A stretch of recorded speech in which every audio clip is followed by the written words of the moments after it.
दोनों की प्रेम कहानी एकदम फिल्मी थी। वही पहली नज़र का प्यार। शायद यही वजह थी कि मन के किसी कोने में एक उम्मीद थी कि इस कहानी का अंत भी ज़्यादातर हिंदी फिल्मों की तरह ही होगा, सुखद।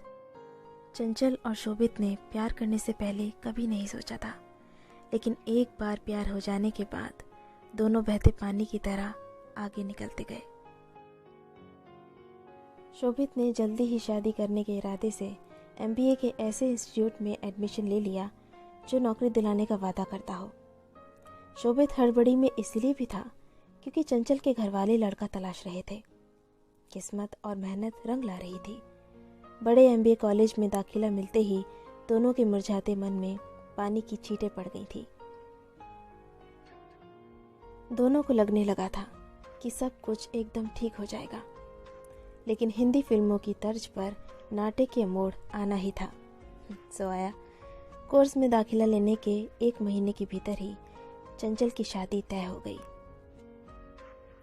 चंचल बहुत घबराई हुई थी, बल्कि वो दोनों ही बहुत घबराए हुए थे।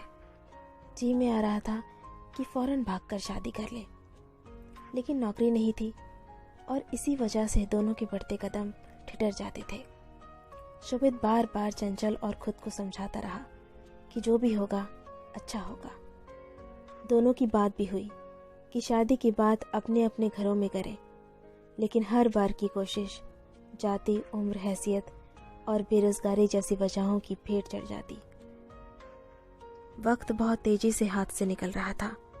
शोभित ने MBA की पढ़ाई और कोर्स छोड़कर कॉल सेंटर में नौकरी करने की सोची, लेकिन प्यार के रास्ते पर पहले चल चुके कुछ अनुभवी लोगों ने इससे होने वाले नुकसान को इतना बड़ा करके बताया कि दोनों इस रास्ते में भी आगे नहीं बढ़ सके। दोनों ने प्यार तो कर लिया था, लेकिन उसके आगे की बातें नहीं सोची थी। यही वजह थी कि प्यार के सफ़र पर निकल जाने के बाद जब बात शादी की आ रही थी, तो कभी चंचल को अपने भाई बहन की शादी का डर सता रहा था, तो कभी शोभित को परिवार की इज्जत और भविष्य की चिंताओं का काला खौफ। चंचल की शादी का दिन आते आते हर बड़े से छोटे मंदिर तक नंगे पांव जाने और 101 रुपए का प्रसाद चढ़ाने का वादा भगवान से वो कर चुका था। पर महंगाई के इस दौर में 101 रुपए से क्या होता है, शायद भगवान को भी ये मंजूर नहीं था। निराश होकर शोभित ने नास्तिकता से वास्तविकता की ओर कदम बढ़ा दिए। शादी तय होने से लेकर शादी के दिन तक लड़के का फ़ोन नंबर और पता फेसबुक से निकालकर कुछ जुगत भिड़ाने की कोशिश भी नाकाम रही थी। उसकी शादी वाला पूरा दिन शोभित ने मंदिर में ही बिताया। कुछ उम्मीदें शायद अभी बाकी थी, हालांकि सूरज ढलने के साथ उनमें भी तेजी से कमी आ रही थी। हिंदी फिल्मों को शोभित ने अपनी ज़िंदगी में कुछ ज़्यादा ही उतार रखा था, इसलिए शाम होते ही आखिरी सलाम करने पहुंच गया मैरिज हॉल। दुल्हन के तैयार होने वाले कमरे में किसी तरह पहुंचकर उसे बोल दिया कि मैं स्टेज पर आऊँगा, तू मुझे गले लगा लियो। मेरी थोड़ी पिटाई तो पड़ेगी, लेकिन सब ठीक हो जाएगा, शादी कैंसिल हो जाएगी। इतना कहकर शोभित तीर की तरह कमरे से बाहर निकल गया। शोभित का जोश दोबारा जाग चुका था। अब ये शोभित का ब्रह्मास्त्र था। जयमाल होते ही वो स्टेज पर पहुंच जाता है।